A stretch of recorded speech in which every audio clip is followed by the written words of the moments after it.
پہلے ہم چاہیں گے کہ قرآن کے بارے میں بات کریں. ہم یہ دیکھتے ہیں کہ عام طور سے دینی جماعتیں ہماری مبنی ہیں مکاتب فکر پر، اور وہ اپنا مخصوص لٹریچر رکھتی ہیں. ان میں سے کم جماعتیں ایسی ہیں جو دعوتی جماعت میں تبدیل ہوئیں اس وقت، بعد میں تو ان میں تبدیلی تبلیغ جماعت پہلے بھی موجود تھی، ظاہر ہے وہ بھی ایک مخصوص فقہ پر مبنی ہے. ڈاکٹر اسرار صاحب نے پہلی مرتبہ یہ تبدیلی کی یا ایک نیا لوگوں کو رستہ دکھایا کہ قرآن مجید سب کے لیے ہے، اور قرآن مجید کو عام فہم کرنے میں انہوں نے اپنی ذات سے اتنی زیادہ کوشش کی کہ کچھ لوگوں کو یہ پسند بھی نہیں آیا. بلکہ مجھے یاد پڑتا ہے اس زمانے میں ہم بھی ان کے خوش چینوں میں سے تھے کہ ڈاکٹر اسرار کے خلاف ایک مہم باقاعدہ آرگنائز کی گئی کہ یہ بات صحیح نہیں ہے کہ قرآن کو عام آدمی کے لیے کھول دیا جائے. میں چاہتا ہوں آپ اس دور کا اور اس بات کا کوئی تذکرہ فرمائیں. جی، قرآن مجید کے ساتھ تو ان کا ذہنی تعلق زبان طالب علمیوں میں قائم ہو چکا تھا، اور اس کا اصل سبب اقبال کی شاعری، اور اس پر ان کا یقین بڑھتا چلا گیا. چنانچہ وہ اقبال کے شعر بہت کوٹ کرتے تھے: گر تمہیں خواہی مسلمان زیستن، نیست ممکن جز بقرآن زیستن. اور وہ زمانے میں معزز تھے مسلمان ہو کر، اور تم خار ہوئے تارک قرآن ہو کر. یہ اصل سبب بھی امت کے زوال کا قرآن سے دوری ہے. ان کا یہ گہرا احساس تھا کہ قرآن کتاب ہدایت ہے، لیکن آج خود امت اس ہدایت سے محروم ہے. عام مسلمان کو پتہ ہی نہیں اللہ کا کیا میسج ہے ہمارے لیے. نو انسانہ پیام آخری حامل رحمت للعالمین، اقبال نے کہا ہے نا. تو وہ آخری پیغام جو اللہ نے نو انسانی کو عطا کیا، کامل جو کتاب ہدایت تھی اسی کو پیچھے ڈال دیا. مسلمان اس سے بالکل بے بہرا ہے، اسے معلوم ہی نہیں. اور اصل سبب بھی زوال کا یہی ہے. چنانچہ قرآن کو اب عوامی درس قرآن کے ذریعے کہ لوگوں کو معلوم ہو اس کے اندر حکمت بھی ہے، اس میں معرفت کے موتی بھی ہیں، اس میں رہنمائی بھی ہے، اسی سے ایمان کے حصول کے لیے یہی بنیاد ہے، منبع ہے، سرچشمہ ہے. یعنی کیریکٹر بلڈنگ بھی وہیں سے کیریکٹر بلڈنگ بھی وہاں سے ہے، اور ایمان و یقین کی دولت بھی یہاں سے آتی ہے. اور پھر یہ کہ انسان انٹلیکچول لیول پر بھی اگر اس کو کوئی ذہنی تسکین مل سکتی ہے تو اس کا واحد ذریعہ بھی قرآن ہے. ہر فکر و فلسفہ پر وہی غالب ہوگا، ہر پہلو سے. اور وہ یہ بات بھی اقبال سے انہیں ملی تھی کہ نہ کہیں جہاں میں اما ملی، جو اما ملی تو کہاں ملی، میرے جرم خانہ خراب کو تیرے عفو بندہ نواز میں. تو واحد جو راستہ ہے وہ یہ ہے کہ ہم اس قرآن کو مضبوطی سے تھامیں. قاضی حسین احمد صاحب ہمارے ساتھ لائن پہ ہیں. السلام علیکم قاضی صاحب. وعلیکم السلام ورحمۃ اللہ. آپ خیر وعافیت سے ہیں؟ الحمدللہ. قاضی صاحب، ڈاکٹر اسرار صاحب کے صاحبزادے عاقب سعید صاحب تشریف فرمائے ہیں ہمارے ساتھ، اور میں چاہتا ہوں کہ آپ ڈاکٹر اسرار صاحب کے بارے میں اپنے تاثرات کا اظہار فرمائیں. جی عاقب سعید صاحب، السلام علیکم ورحمۃ اللہ. وعلیکم السلام ورحمۃ اللہ وبرکاتہ.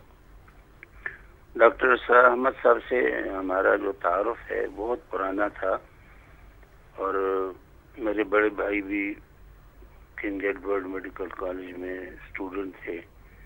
ڈاکٹر مراد علی شاہ صاحب تھے اس زمانے میں، اور یہ ڈاکٹر اسرار احمد صاحب اسلامی جمعیت طلبہ کے ناظم اعلیٰ رہ چکے ہیں. جی جی.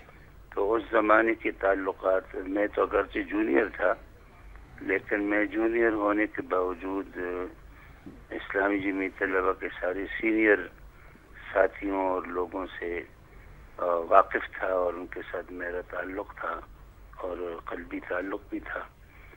پھر جو ساری جماعت اسلامی میں ان کی شرکت، ان کی شمولیت، اور پھر اختلافات، اور پھر ان کا پھر اس سے الگ ہونا، مولانا امین احسن اصلاحی صاحب رحمۃ اللہ علیہ کے ساتھ کچھ دوسرے لوگ بھی، اور تمام لوگوں نے پھر اپنے اپنی طریقے سے اپنے اپنے انداز میں دین کی خدمت اور اقامت دین کی جد و جہد کا جو بنیادی جو فکر تھی، جو مقصد تھا، اس کے لیے کام کیا. اس میں سب سے ممتاز اور نمایاں یہ ڈاکٹر اسرار احمد صاحب تھے، جو بہت زیادہ محنت کے ساتھ اور یکسوئی کے ساتھ انہوں نے قرآن کریم کی طرف لوگوں کو بلایا. قاضی صاحب، جو آپ نے زمانہ طالب علمی کا ذکر کیا، آپ کچھ ہمیں بتا سکتے ہیں تب آپ کو ڈاکٹر اسرار میں کیا ایسی خوبی نظر آتی تھی کہ وہ ناظم اعلیٰ کے عہدے تک پہنچے؟ اصل میں میں نے بتایا میں اس وقت بہت جونیئر تھا، اور میں اس وقت اسلامی جمعیت طلبہ کی اس اندرونی حالات سے واقف نہیں تھا. لیکن اس زمانے میں بھی وہ قرآن کریم سے جو ان کی دلچسپی تھی وہی ممتاز تھی، ان کو ممتاز کرتی تھی دوسروں کے مقابلے میں. وہ قرآن کریم کا بہت اچھا درس دیا کرتے تھے. جب تنظیم اسلامی انہوں نے قائم کر لی تو اس کے بعد بھی آپ کا ان سے رابطہ رہا؟ آپ نے ٹی وی پر ان کو سنا؟ اور متحدہ شریعت محاذ میں بھی رہے، اکٹھے سفر بھی کیا مل جل کر، اور ان کے ساتھ بہت تفصیلی گفتگو بھی ہوئی، اور ان کے ساتھ آنا جانا بھی تھا۔ آپ ان کو ذاتی طور سے کیسا شخص پاتے تھے؟ بڑی مخلص آدمی تھے، اور ان کے اخلاص میں کسی کو بھی شک نہیں تھا۔ دین کی اور اقامت دین کی جدوجہد میں ان کا اخلاص وہ بالکل ہر شک و شبہ سے بالاتر تھا، اور یہ ان کی جو اخلاصی ہے وہ انسان کو ممتاز کرتی ہے اور محبوب بنا دیتی ہے دوسرے لوگوں کے لیے۔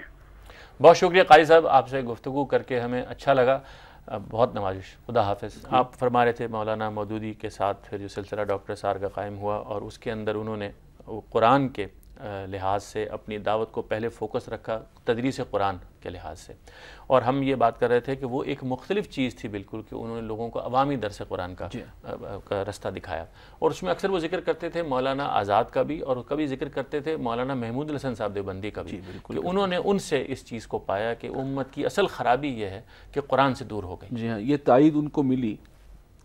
اقبال نے بھی بات وہی کہی تھی، اور پھر ابوالکلام آزاد انہوں نے بھی قرآن اور جہاد اس کو دوبارہ سے گویا کہ اجاگر کیا، ان کی اہمیت کو۔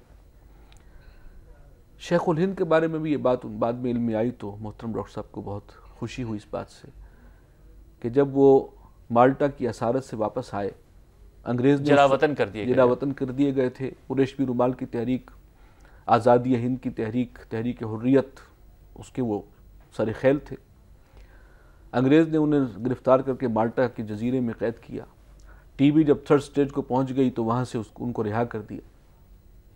واپس آ کر انہوں نے، اور وہ شیخ الہند تھے اس وقت، تمام اکابر علماء، تمام مسالک کے انہیں اپنے شیخ مانتے تھے، بر صغیر کے تمام مکاتب فکر۔